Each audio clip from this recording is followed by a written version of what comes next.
नमस्कार, मेरा नाम ज्ञानेश्वर है और आपने देखना शुरू किया है लाइव सिटी से। मेरे साथ दिल्ली से जुड़ रहे हैं देश के जाने-माने सीनियर जर्नलिस्ट अजीत द्विवेदी जी।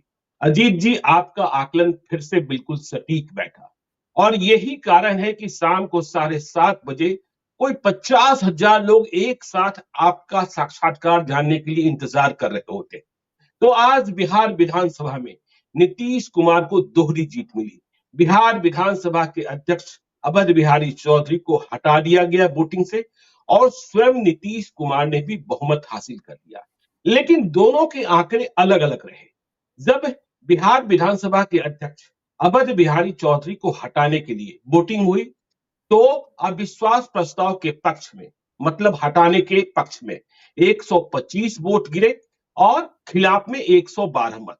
और जब नीतीश कुमार ने अपने बहुमत के लिए सदन में प्रस्ताव पेश किया तो 129 मत और खिलाफ में 0, क्योंकि सभी लोग बहिष्कार कर चले गए थे। तो देखिए, यदि मूल रूप से माने तो आज सदन में 125 विधायकों का समर्थन ही नीतीश कुमार को प्राप्त। बाद में जो लोग आए वे किस दबाव में आए इसकी चर्चा हम करेंगे। और तेजस्वी यादव ने खेला करने की कोशिश जरूर की, लेकिन उन्हें कहां पता था कि मेरा अपना ही घर शीशे का है और मेरे ही घर में नीतीश कुमार ने सेंध लगा दी है। देखिए, आनंद मोहन के बेटे चेतन आनंद, अनंत सिंह की पत्नी नीलम देवी पर शक तो था और जिस तरीके से कल रात में चेतन आनंद को पुलिस के सहयोग से तेजस्वी यादव के बंगले से बाहर किया गया था, यह बात बिल्कुल सत्य प्रमाणित हुई थी और हम लोगों ने ही सबसे पहले बताया था कि चेतन आनंद और नीलम देवी संदिग्ध है। लेकिन प्रहलाद यादव, सूरजगढ़ के एमएलए, वे भी तेजस्वी यादव को गच्चा दे देंगे। तो देखिए, तेजस्वी यादव ने खेला करने की कोशिश की। 125 की हम बात करते हैं क्योंकि यह कहा गया कि अध्यक्ष को हटाने के लिए 122 मतों की जरूरत है। यदि ये 3 उधर न जाते तो 122 का आंकड़ा होता। और डॉक्टर संजीव सिंह, प्रवक्ता के विधायक, वे भी गायब थे। उन्हें किस तरीके से आखिरी समय में लाया गया, पुलिस की मदद ली गई, नीतीश कुमार ने स्वयं बात की। तो यदि संजीव सिंह नहीं आते तो 121 का आंकड़ा हो गया होता। तो वहां फिर खेल गड़बड़ होता और इसके बाद नीतीश कुमार के लिए भी बहुमत साबित करना मुश्किल होता। अब देखिए, बहुमत भी हासिल हो गया, विधानसभा के अध्यक्ष की कुर्सी भी मिल जाएगी, नए विधानसभा अध्यक्ष बीजेपी के होंगे। सम्राट चौधरी ने कहा है कि जो विधायक गायब रहे हैं उन पर कार्रवाई होगी, उन्हें छोड़ेंगे नहीं, क्योंकि जब तक वे भाषण कर रहे थे 5 विधायक, बीजेपी के 3 और जेडीयू के 2 विधायक गायब थे। ठीक है, बाद में 4 आ गए। अकेले दिलीप राय जेडीयू के, वे अपीयर नहीं हुए। तो अब देखिए, जो आंकड़ा है 125 ही हम माने, जिसमें 3 जो है आरजेडी वाले हैं। तो यह सरकार बहुमत में तो जरूर आ, लेकिन सरकार कभी भी अपने को सुरक्षित महसूस नहीं करेगी और सत्ता की चाबी अब जीतन राम मांझी के पास होगी। क्योंकि यदि जीतन राम मांझी ने विधानसभा के अध्यक्ष की कुर्सी की वोटिंग के समय यदि गच्चा दे दिया होता तो क्या होता, इस बात को भी समझने की कोशिश है। बधाई तो कांग्रेस वालों को देनी होगी, कांग्रेस के प्रदेश अध्यक्ष डॉक्टर अखिलेश प्रसाद सिंह को देनी होगी, जिन्होंने अपने सारे विधायकों को एकजुट रखा। जबकि हमें खबर थी कि रात को 3 विधायकों को साफ साफ जेडीयू की ओर से ऑफर था कि आपके बेटे को टिकट दे देंगे, आपको एनडीए का टिकट मिल जाएगा और ये सारी चीजें। तो अब नीतीश कुमार सरकार कैसे चलाएंगे? देखिए, 3 उधर से लेकर आए हैं, इनके साथ क्या समझौता हुआ होगा इसे भी हम डिकोड करेंगे, कुछ वक्त जरूर लगेगा। लेकिन आज की स्थिति और परिस्थिति पर आपका नजरिया। देखिए, सबसे पहले तो ज्ञानेश्वर जी, बधाई आपको भी होनी चाहिए है। आज अभी इतने लोगों से हमारी बात हुई है, इतने लोग कई दिनों से इस बात को लेकर के परेशान थे कि हम लोग कैसे रोज बात कर रहे हैं तो इस बात को लेकर के इतने भरोसे में हैं, इतने आत्मविश्वास में हैं कि सरकार बहुमत साबित कर देगी और कोई खेला नहीं होगा। आज भी 50,000 लोग इंतजार करते हैं जी आपका शाम को ठीक 7:30 बजे। बिल्कुल बिल्कुल, वो तो मैं कल दिल्ली से पटना आ रहा था और फ्लाइट में था, मैं जैसे ही पटना लैंड किया, लोगों ने पूछा आज कार्यक्रम नहीं आया। मैंने कहा संडे को छुट्टी का दिन होता है। जी धन्यवाद, लोगों का बहुत आभार है। लेकिन जो पत्रकार हैं, जो नेता हैं, हम उनकी बात जी कर रहे हैं। आज कई लोगों के फोन आए पटना से और आज जी आज जो लोकसभा के स्पीकर हैं ओम बिरला, उन्होंने एक लंच रखा था, चूंकि 17वीं लोकसभा का कार्यकाल खत्म हुआ है, तो तमाम लोग, हम लोग जो पार्लियामेंट जाते रहे बरसों से, वो सब लोग वहां थे और सब इस बात जी को लेकर के लगभग घेरे हुए थे कि आप और ज्ञानेश्वर जी कैसे इस आत्मविश्वास में हैं कि सरकार बहुमत जी साबित करने के लिए कोई खेला नहीं होगा। तेजस्वी हम्म, यादव इतने मजबूत हैं, लालू यादव आप बाहर बैठे हुए हैं, सब लोग मिल के खेला कर रहे हैं। कोई बीजेपी की मंशा पर सवाल उठा रहा था, कोई नीतीश कुमार की मंशा पर ही सवाल उठा रहा था, कोई जी जातीय समीकरण समझा रहा था, इतनी सारी चीजें हो रही थी। तो हम्म, ये एक एक हमने उनको लोगों को यही कहा उस समय, अब क्या डिस्क्राइब करें, हमने कहा कि हमारे और ज्ञानेश्वर जी का 60 साल का संचित अनुभव है, 30-30 साल का भी दोनों जी आदमी का जो है। तो उस जी संचित अनुभव का ये निचोड़ है कि सरकार के खिलाफ, ऐसी सरकार जो राज्य में भी है, केंद्र में भी है, उसके खिलाफ खेला करना मुश्किल होता है। और एक जो हम्म, सत्ता की होंद और फेविकोल जो हम बार-बार कहते रहे हैं, वो है। तीसरा जो पॉलिटिकल मैनूवरिंग है, जो पॉलिटिकल मैनिपुलेशन है, वो उसमें नीतीश कुमार के पास जिस तरह के लोग हैं, बीजेपी के पास जिस तरह के लोग हैं, जिस पर हम लोगों ने एक दिन चर्चा भी की थी कि वो आरजेडी के जी पास अब बचे नहीं है, सब लोग खत्म हो हम्म, गए, चले गए, बाहर हो गए या अब नहीं रहे। तो जी इसलिए ये बहुत इस बात को समझना बहुत मुश्किल नहीं था 5 दिन पहले भी, 10 दिन पहले भी, जब से हम लोग इस बात पर चर्चा कर रहे थे। जी अब आज की बात पर आए, अगर जो आज का जो घटनाक्रम है समूचा, देखिए जब इस तरह की स्थिति होती है, जब इतना नजदीकी मुकाबला होता है, तो कुछ परंपराएं भी टूटती हैं, कुछ नियम भी टूटते हैं। जी देखिए एक बड़ी परंपरा आज टूटी है, जो आरजेडी के 3 विधायक सत्ता पक्ष की तरफ बैठे। ये नहीं बिल्कुल होना चाहिए था। ये पॉइंट ऑफ ऑर्डर का सवाल था, ये व्यवस्था का सवाल हम्म, था। ये नहीं होना चाहिए है। नियम यही कहता है कि सत्ता पक्ष के लोग सत्ता पक्ष की तरफ बैठेंगे, विपक्ष का आदमी विपक्ष की तरफ बैठेगा जब वोटिंग हो रही हो।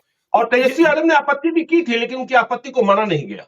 वही तो, ये नियम का टूटना हुआ, परंपरा का टूटना हुआ, एक नियम है, ये व्यवस्था का जी प्रश्न, पॉइंट ऑफ ऑर्डर है, जो होना हम्म, चाहिए था। लेकिन जब इस तरह से, जब इतना क्लोज फाइट होता है, जब जब राजनीतिक प्रतिद्वंदिता, लड़ाई जो है जंग में बदल जाए, तो इस तरह की चीजें होती हैं।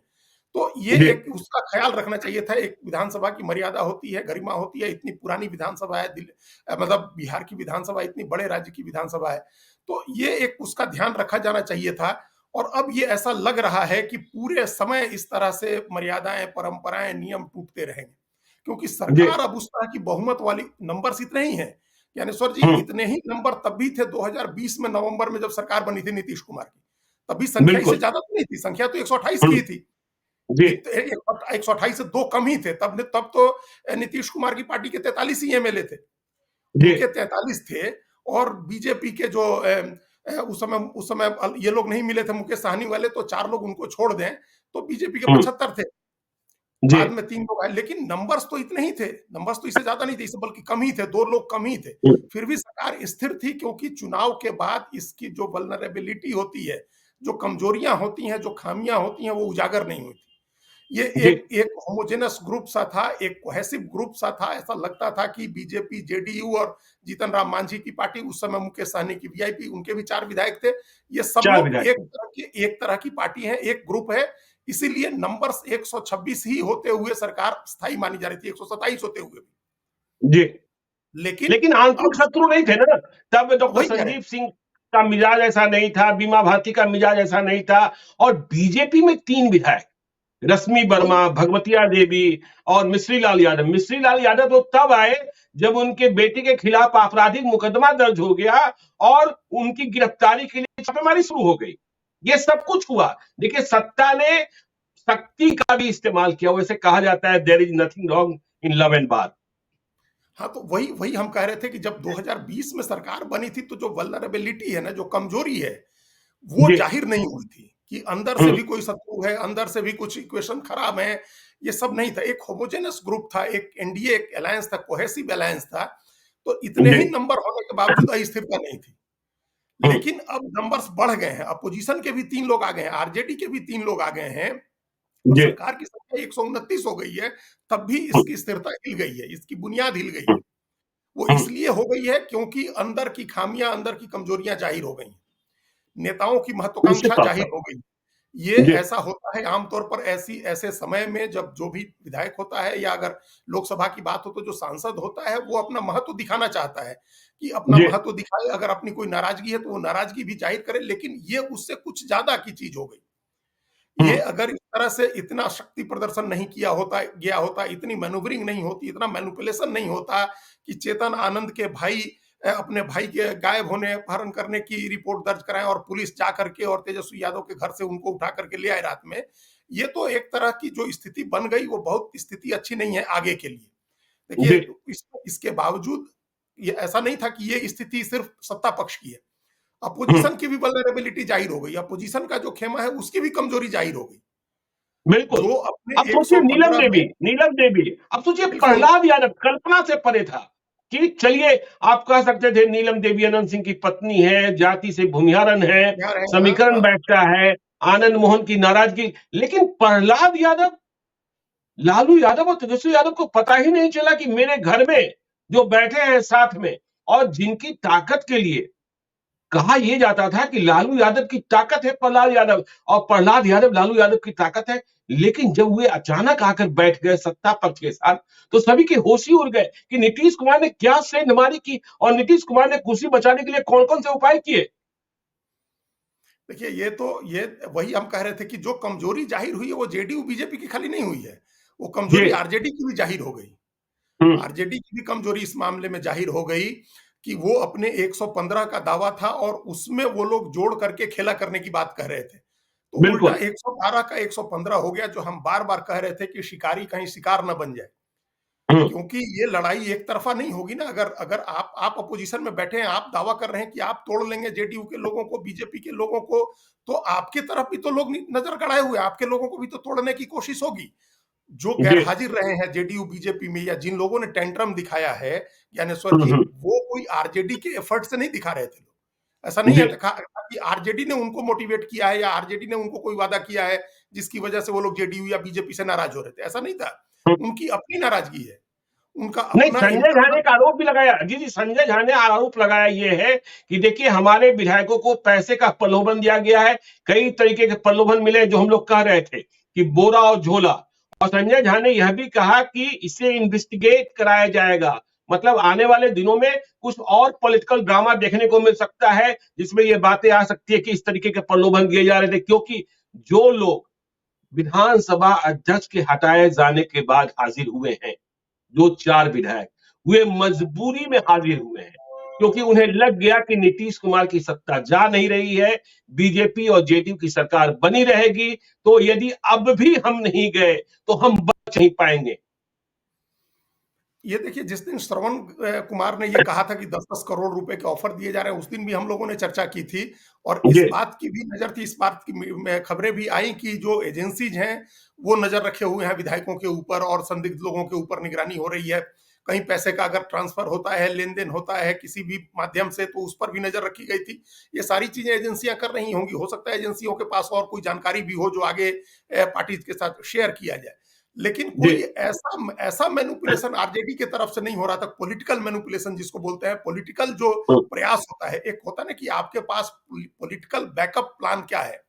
आरजेडी के पास ऐसा लग रहा है कि कोई पॉलिटिकल का बैकअप प्लान नहीं था, पॉलिटिक्स का कोई पॉलिटिकल जी बैकअप प्लान नहीं था उनके पास कि हम इसके साथ ऐसे कर लेंगे, हमारे पास इतने नंबर्स हैं। वो लोग हवा में, वो लोग भी फिशिंग कर रहे थे, fishing in the troubled water जिसको बोलते हैं कि अभी अभी स्थिति गड़बड़ हुई है तो उसमें कहीं किसी को कुछ हम तोड़ लें, कोई टूट जाए। वो अपना इंटरनल कॉन्फ्लिक्ट था जेडीयू बीजेपी का, जो आगे और हम लोग को पता चलेगा उसमें क्या था। और देखिए, जी दूसरी बात क्या चर्चा हो रही थी, कास्ट लाइन पर चर्चा हो रही थी। आपने और हमने चर्चा की थी कि किस तरह से ये खबर दी जा रही थी कि कुछ बीजेपी के यादव विधायक जा रहे हैं बीजेपी आरजेडी की तरफ और उधर से कुशवाहा विधायक आ रहे हैं जेडीयू की तरफ। तो यहाँ तो बिल्कुल उल्टा ही हो गया, यादव विधायक ही आ गए इधर। पहले जिन मिश्री लाल जी यादव और पवन यादव की चर्चा थी कि वो आरजेडी में चले जाएंगे, उल्टा हो गया कि जो लालू यादव के करीबी यादव नेता थे, विधायक प्रहलाद यादव हैं, वो आ गए जेडीयू की तरफ। तो ये जी इसका मतलब कि आरजेडी ने जो किया, आरजेडी को ज्यादा टूट की आशंका थी। हमको बताया लोगों ने और आपको तो सारी जानकारी है कि किस तरह से धोखे में रख करके विधायकों को घेरा गया तेजस्वी यादव के यहाँ। मीटिंग के लिए बुलाया गया, उनको ये नहीं कहा गया कि जिस तरह बीजेपी ने तो बाज़ाब्ता कह के ले गए कि हम प्रशिक्षण शिविर के लिए आपको बोधगया ले जा रहे हैं, या जी कांग्रेस ने अपने विधायकों को कहा कि हम हैदराबाद चलते हैं, वहां हम लोग कुछ दिन रहेंगे ताकि टूट-फूट ना हो। आरजेडी के यहाँ तो मीटिंग के लिए बुलाए गए थे लोग, जी मीटिंग के लिए लोग बुलाए गए और उनको वहीं रोक लिया गया तेजस्वी यादव के घर में। और हमारी हम्म, जानकारी है कि सबके फ़ोन रखवा लिए गए थे। हाँ तो बिल्कुल सही बात है। ये तो इसका मतलब कि आखिरी समय आकर के आरजेडी को तब पता चला कि उनके यहाँ भी सेंध लग रही है, उनकी पार्टी भी टूट रही है। उनके भी जी विधायक कुछ हो सकता है कि छोड़ के चले जाएं और सदन में दूसरी तरफ चले जाएं या गैर हाजिर हो जाएं। जो खेल वो करना चाह रहे थे जेडीयू बीजेपी के साथ, वो खेल आरजेडी में हो रहा था। ये बात 2 दिन पहले पता चली, तो आनंद फानंद में जी रात में सबको रोका गया वहां। तो ये हम्म राजनीति, ये पॉलिटिक्स की जो के जो पॉलिटिकल नुआंसेज हैं, वो सब आदमी समय रहते नहीं पकड़ता है।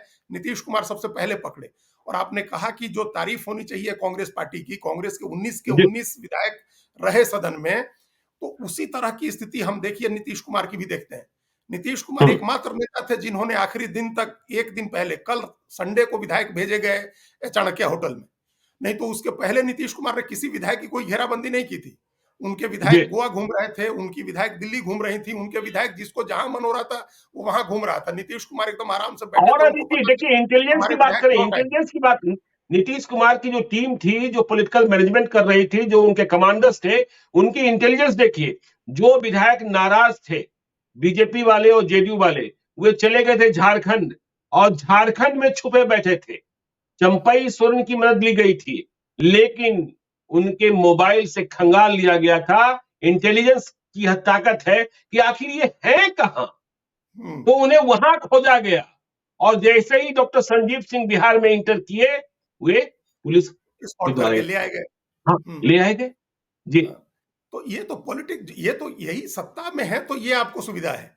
और ये इसका जी इस्तेमाल किया जेडीयू ने और बीजेपी दोनों ने। आरजेडी के पास सत्ता भी नहीं थी और समय रहते उनको समझ में भी नहीं आया कि उनके यहाँ क्या हो रहा है, अपने घर में क्या हो जी रहा है। वो इस भरोसे हम्म में थे, लालू यादव और तेजस्वी यादव दोनों, की हम लोगों ने अपने लोगों को ये भरोसा दिला दिया है कि हम खेला कर रहे हैं। एक तो हम्म, ये खेला होने का जो है, उन्होंने पहले दिन से कह के ऐसा माहौल बनाया कि कोई खेला हो, तो असल में धरातल पर कोई ऐसा खेल नहीं हो रहा था। सरकार जी बहुमत साबित करने की स्थिति में थी, हमेशा थी। लेकिन ये इस तरह का माहौल बना। देखिए, अगर इस तरह का माहौल नहीं बनता ना ज्ञानेश्वर जी, तो जेडीयू बीजेपी के बहुत लोग जो अपनी सिर्फ नाराजगी जाहिर करने के लिए दूर हुए थे, वो लोग नहीं कर पाते, वो लोग आराम से बैठे हम्म, रहते। लेकिन जी चूंकि आरजेडी ने एक शिगुफा छोड़ दिया कि खेला हो सकता है और हम सेंध मार सकते हैं, तो इसकी वजह से थोड़ा असहज हुए होंगे नीतीश कुमार भी और उन बीजेपी के लोग भी। और उसमें फिर जो विधायक अपने नाराज थे, उनको अपनी नाराजगी जाहिर करने का मौका मिल गया। अब जी आगे की जो स्थिति है, अब ये है कि आगे ये, अब जैसे 3 लोगों ने वोट किया, 3 लोग अगर सत्ता पक्ष की तरफ जाकर बैठे आरजेडी के, तो उनका व्हिप जो है सचेतक, उनको अयोग्य घोषित करने के लिए उनको स्पीकर के पास उसकी शिकायत करेगा। स्पीकर जी कहेंगे कि हम उनका पक्ष सुनेंगे और फैसला करेंगे। आपको पता है हम्म, कि स्पीकर की अदालत में फैसले 3-3 साल लटके रह जाते हैं और कोई फैसला नहीं होता है। बिल्कुल अभी हम लोग झारखंड में ही देखिए, 3-4 साल से लटका हुआ फैसला नहीं हुआ है। तो स्पीकर नहीं जी करेंगे फैसला, वो ये लोग अयोग्य घोषित करने के लिए जाएंगे नीलम देवी को और चेतन आनंद को और प्रहलाद यादव को, लेकिन स्पीकर कोई फैसला नहीं करेंगे। स्पीकर हम्म, अपना मामले को लेकर के बैठे रहेंगे और वो लोग विधायक बने रहेंगे। जी उसके बाद जो जिन लोगों के लिए कहा, जो लोग ये इंतजार कर रहे थे कि अगर अगर स्पीकर को हटाने में नाकाम रहती है नीतीश कुमार की सरकार, तब हम लोग आ जाएंगे और तब सरकार गिरा देंगे, जी उन लोग सबसे ज्यादा टारगेट होंगे। उनके लिए सबसे ज्यादा मुश्किल होगी, उनके ऊपर कार्रवाई हो सकती है, अनुशासन की भी कार्रवाई हो सकती है, आगे टिकट कट सकती है, कुछ भी, जो भी उनका भी अतीत, जो हमने कहा कि जब हर साधु का अतीत होता है तो हर नेता का तो अतीत जी होता ही है। तो जिस तरह से बिल्कुल। अभी आपने देखा कि कैसे मिश्री लाल यादव के बेटे के ऊपर मुकदमा हो गया, एफआईआर दर्ज हो गई और पुलिस तलाशी करने चल दी थी। और बीमा उस तरह भारती से को कई याद सारे रखना खिलाफ चाहिए, अवधेश मंडल की पत्नी है। बीमा भारती को याद रखना चाहिए, अवधेश मंडल की पत्नी है। बिल्कुल बिल्कुल, और जब पहली जी और जब पहली बार उन्हें शपथ दिलाई जा रही थी, तो वे शपथ पत्र को पढ़ नहीं पा रही थी। मंत्री बनने की लालसा जरूर है, लेकिन आज वो एक्सपोज हो गई। नीतीश कुमार हो सकता है खुश हो जाते तो कुछ दे भी देते, लेकिन आज तो उन्होंने स्वयं को ही एक्सपोज कर लिया। रश्मि वर्मा, वह तो नाक मुंह भाव सिकोड़ने के लिए ही जानी जाती हैं, तो उनका तो पूछिए मत। दिलीप राय आखिरी वक्त तक अकेले, देखिए वे आरजेडी से ही जेडीयू में आए थे, उन्होंने लालू यादव और तेजस्वी यादव को किए वायदे को पूरा किया। भले ही सरकार न गिरी हो, लेकिन उन्होंने अपने को खतरे में डाल लिया है। तो ये इन सब लोगों के साथ सामने राजनीतिक खतरा भी है, और जी कानूनी पुलिस का और एजेंसियों का भी, जो लॉ इन्फोर्समेंट एजेंसीज हैं, उनका भी खतरा इनके सामने होगा। ये तो अभी जी थोड़े दिन में पता चल जाएगा। जिस तरह से अब ये ऐसे आसानी से छोड़ने का मामला नहीं होगा नीतीश कुमार को भी। और नीतीश कुमार के लिए ये हम सब लोग जानते हैं कि आप ब्लैकमेल करके कुछ हासिल नहीं कर सकते हैं। हम्म, वो अगर आप उनको उनको पसंद आ गए तो आपको कुछ दे सकते हैं, लेकिन इस ब्लैकमेलिंग के जरिए अगर कोई चाहता है, बीमा भारती चाहती है मंत्री बनना ब्लैकमेलिंग करके, या संजीव, जी डॉक्टर संजीव, जिनके जिनके पिता के साथ इतने अच्छे संबंध रहे आरएन सिंह के साथ, नीतीश कुमार के, और नीतीश कुमार से। इसके बावजूद अगर वो ब्लैकमेल करके चाहते हैं कि अपनी सीट पर मुहर लगवा लें, पक्का करा लें, तो ये फिर मुश्किल है, उनके लिए आगे राजनीतिक समस्याएं खड़ी होंगी, और ये जी अभी चलता रहेगा। लोकसभा चुनाव तक तो ये चीजें नहीं होंगी, क्योंकि हम हम्म, पहले भी आप यहाँ हम लोग कह चुके हैं, बात कर चुके हैं कि बीजेपी का एकदम डिक्टेट एंड एकदम निर्देश है कि नो नॉनसेंस, लोकसभा चुनाव तक कोई नॉनसेंस काम नहीं होना चाहिए, किसी तरह हम्म। की कोई उठापटक, कोई उलटफेर वो और नहीं अब होना ये चाहिए देखिए ना, लोकसभा चुनाव। जीतन राम मांझी को लेने, मतलब जीतन राम मांझी को बिहार विधानसभा के लिए लाने के लिए स्वयं नित्यानंद राय पटना में मौजूद थे, केंद्रीय गृह राज्य मंत्री, वे साथ में लेकर आए थे जीतन राम मांझी को, क्योंकि सभी जानते थे कि असली चाबी तो जीतन राम मांझी के पास है, बिल्कुल, क्योंकि ये संख्या जब 125 है। तो यही तो बीजेपी के साथ होने का जो एडवांटेज था नीतीश कुमार को, जी उसी एडवांटेज हम्म, की तो हम लोग चर्चा कर रहे थे पहले, और हम्म, बाकी हमको पता नहीं कैसे समझ में नहीं आता है कि पटना में बैठे हुए कई पत्रकार ऐसे हैं जिनको हम नेशनल टीवी पर देख रहे थे, नेशनल चैनल्स जी पर, और अपने सोशल मीडिया अकाउंट्स में, अपने यूट्यूब चैनल्स पर ऐसी ऐसी बातें कर रहे थे, वो लोग एकदम माइनस करके, सत्ता की ताकत को बिल्कुल माइनस करके चल रहे थे। वो पता नहीं जी लालू यादव और तेजस्वी यादव से ज्यादा भरोसे में थे कि खेला हो जाएगा।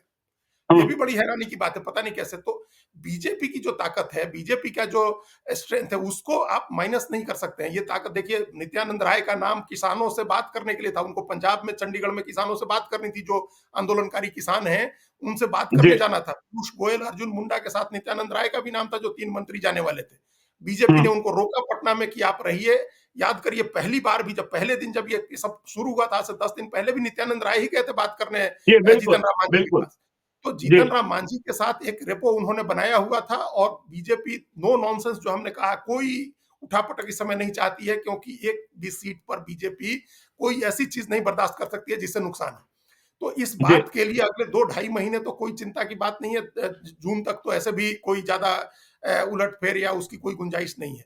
उसके बाद क्या होता है, ये देखने की बात होगी, जो एजेंसियों की कार्रवाई होगी, बीजेपी का क्या सद्भाव नीतीश कुमार के प्रति रहता है, ये उसके बाद देखने को पता चलेगा। अभी जो उसके बाद जो जब ये सारा ड्रामा हो गया कि स्पीकर हटा दिए गए, उसके बाद विश्वास मत का हो गया, विश्वास मत रखने के बाद जो भाषण हुए हैं, वो जी एक दस्तावेज हैं, वो बिहार की राजनीति को, अभी अभी तक की जो राजनीति हुई है उसको समझने के लिए, और आगे की राजनीति को समझने के लिए भी बहुत इंपॉर्टेंट पॉइंट्स वहां से निकलते हैं। देखिए, जी अब क्या हम लोग पहले भी चर्चा कर चुके हैं कि एक ही चीज है, क्रेडिट की लड़ाई होगी, कौन लेगा। आज भी नीतीश जी कुमार ने 2 टूक कहा कि हमने की सारी बहाली, हमने की, ये 7 निश्चय पार्ट 2 का हिस्सा है, और आप क्या हम्म, क्रेडिट ले रहे हैं। तो ये जी चुनौती है, उस चुनौती को आज फिर एड्रेस किया नीतीश कुमार ने। तेजस्वी यादव ने अपने भाषण में, एक कह सकते हैं, अभी उनके भाषण की बड़ी तारीफ हो रही है सोशल मीडिया में भी और दिल्ली के पत्रकारों हाँ में हाँ, भी। उन्होंने कहा, देखिए देखिए तेजस्वी की भाषण की तारीफ हो रही है, तो इसी ने पूछा कि मोदी गारंटी देते हैं, ये मोदी की गारंटी है, तो क्या मोदी गारंटी देंगे कि नीतीश कुमार फिर से नहीं पलटेंगे? यह बड़ा सवाल उन्होंने किया, और उन्होंने प्रहलाद यादव को, चेतन आनंद को और नीलम देवी को भी शुभकामनाएं दी कि जब वक्त आएगा तो मुझे याद कीजिएगा, हम ही याद आएंगे। हाँ, तो एक तरह से क्या है, तमाम भाषण उन्होंने बड़े मर्यादा में रह के दिया, अपनी सीमा में रह के, कोई बिना बहुत नाराजगी जाहिर किए हुए उन्होंने अपनी बातें कही हैं, लेकिन एक कहीं ना नहीं, कहीं उन्होंने कहा उन्होंने, कि मैं तो दशरथ समझता था, वे मुझे अपना बेटा समझते थे और मैं उन्हें दशरथ समझता था। ये बात भी कही उन्होंने तेजस्वी यादव ने, लेकिन वो क्या, एक नैरेटिव सेट करने का मंच होता है विधानसभा में, जब अब जी 2 ढाई महीने में लोकसभा के चुनाव है, 2 महीने में, तो आपको जो भी हम्म, पॉलिटिकल नैरेटिव सेट करना होता है, उसका एक बड़ा मंच होता है। एक तो हम्म, वो मंच था, हमेशा होता है, विश्वास मत अविश्वास मत जब भी आता है तो उस पर की चर्चा बहुत इंपॉर्टेंट होती है।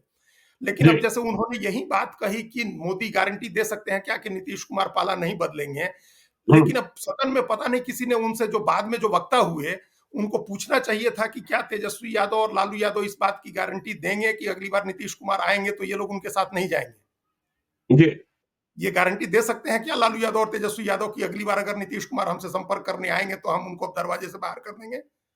हम्म, ये वो नहीं दे सकते हैं, लेकिन मैं जी, यहाँ आपको गारंटी दे सकता हूं कि परसों भी नीतीश कुमार जाए तो दोनों गले लगाएंगे, दोनों गले लगा लेंगे। क्योंकि नीतीश कुमार के आने से सत्ता मिलती है।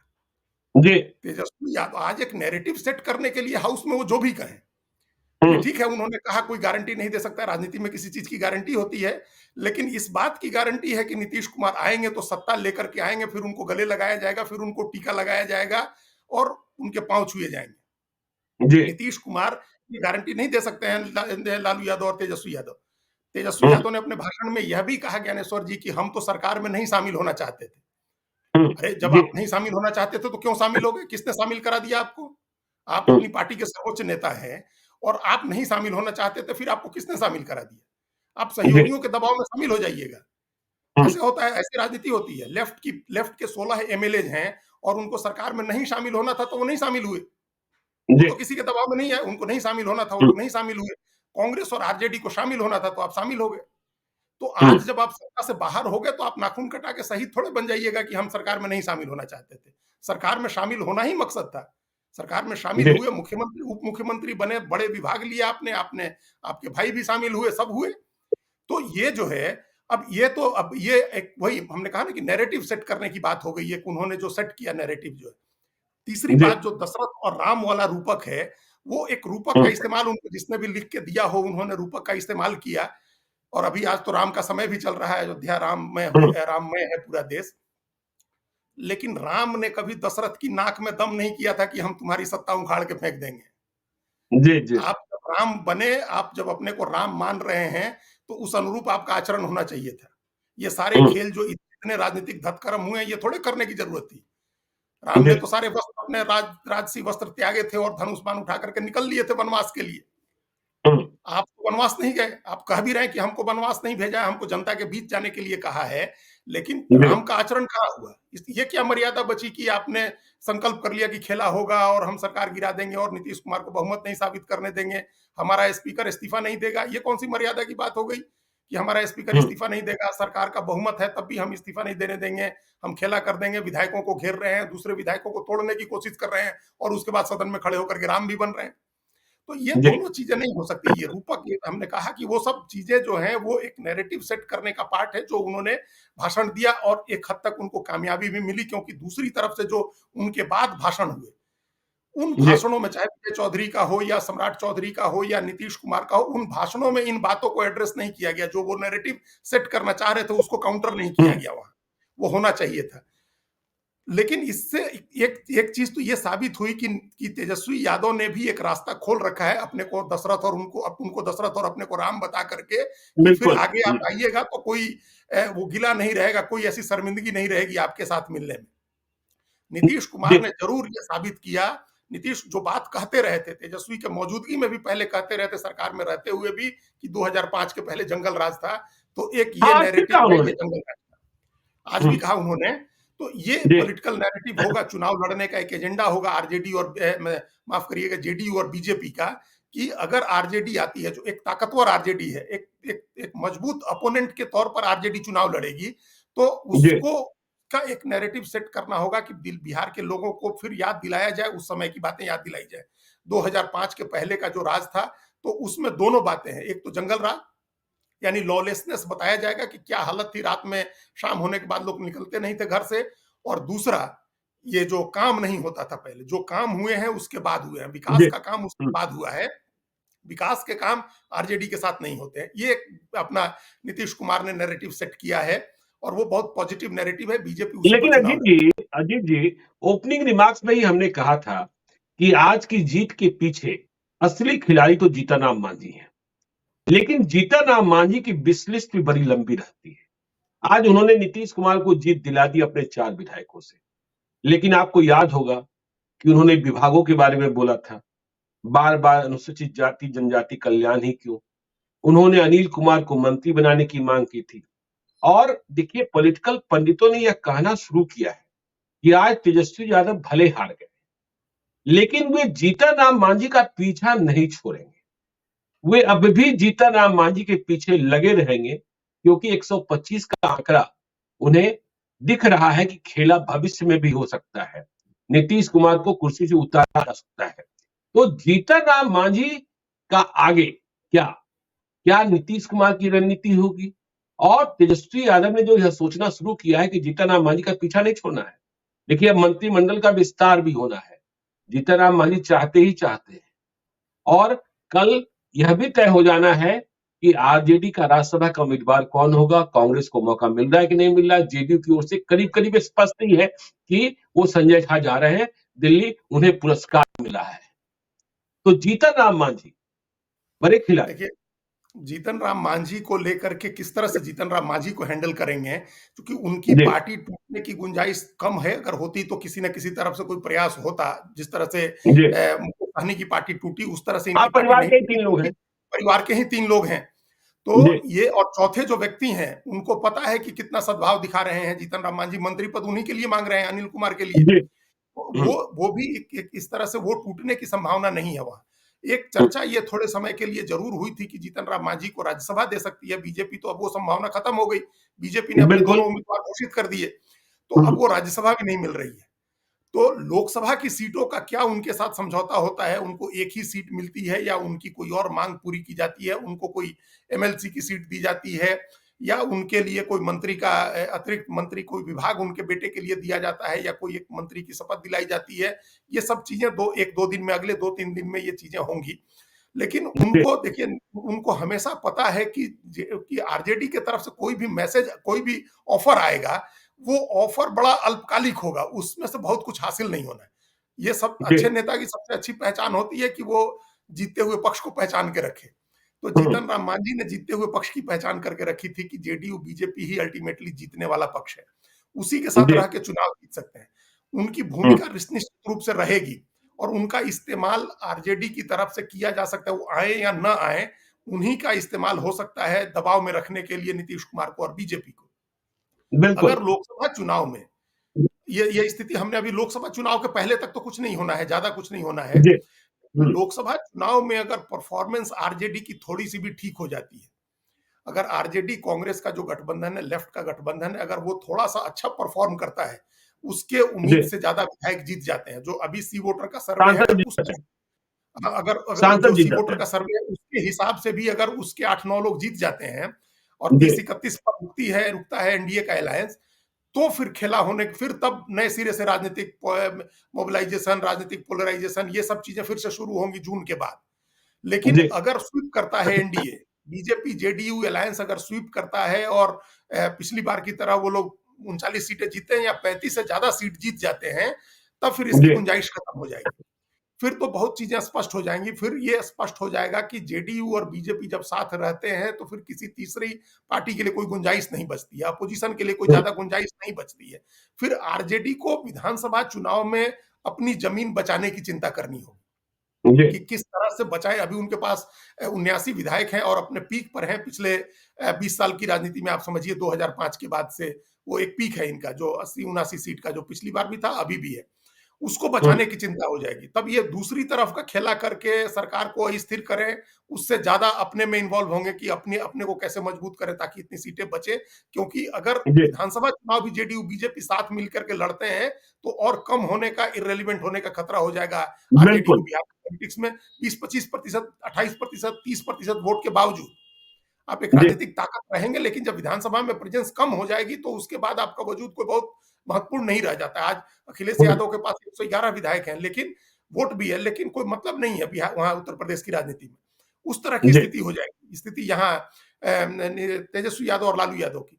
इसीलिए लोकसभा चुनाव तक हमको कोई ज्यादा किसी तरह की उलटफेर, उथल पुथल की गुंजाइश कम दिख रही है, नहीं दिख रही है। हुँ, उसके बाद होगी तो उसमें बीजेपी की भूमिका भी देखने वाली होगी कि बीजेपी किस तरह से हैंडल करती है नीतीश कुमार को। लेकिन हमको जी, अभी भी दिख रहा है कि जिस तरह से नीतीश कुमार अपने फोक्स को, अपने विधायकों को एकजुट रखने में कामयाब हुए हैं, चाहे जैसे भी हुए हैं, लेकिन 3-4 ही लोग, तो मान लीजिए 41-42 तो उनके पूरे तरह से कंट्रोल में थे, जो कहीं नहीं जा बिल्कुल। रहे थे। तो हुँ, वो बड़ी ताकत है, उसके बिना किसी की सरकार नहीं बन सकती है। ऐसा हुँ, नहीं हो सकता है कि 4-5 इधर से चले जाएँ तो आरजेडी बना ले या 5-7 चले जाएँ तो बीजेपी बना ले। तो नीतीश कुमार जी, का जो मतलब है वो मतलब बना रहेगा। जीतन राम मांझी की पॉलिटिक्स के लिए ये गोल्डन टाइम है, ये गोल्डन पीरियड है कि वो अपनी हुँ, पार्टी को मजबूत करने के लिए क्या-क्या चीज़ें हासिल कर सकते हैं। लोकसभा की जी, अगर एक ही सीट मिलती है, तो आगे एमएलसी के लिए भी वो एक बार्गेन कर सकते हैं और विधानसभा में अपने लिए ज़्यादा सीटों की बार्गेनिंग कर सकते हैं वो अभी से ही। वो तय करा सकते हैं बिल्कुल। कि हम विधानसभा ज़्यादा लड़ेंगे, अपने विधायकों की संख्या बढ़ा सकते हैं। तो ये गोल्डन जी, टाइम है उनकी बार्गेनिंग के लिए। सरकार वल्नरेबल है, इसमें वो अपने लिए कुछ ज़्यादा फ़ायदा ले सकते हैं। जी, चलिए तो देखिए आज की चर्चा, आज बिहार में जीत मिली एनडीए सरकार को, नीतीश कुमार ने दोहरी जीत हासिल की और बिहार की चर्चा लगातार जारी रहेगी। देखिए क्योंकि चुनाव करीब आ गया है और बिहार के जो समीकरण हैं, वो लगातार बदलेंगे, कभी इधर, कभी उधर और तेजस्वी यादव बैठने वाले नहीं, उन्होंने कह दिया है कि अब हम जनता के बीच जा रहे हैं।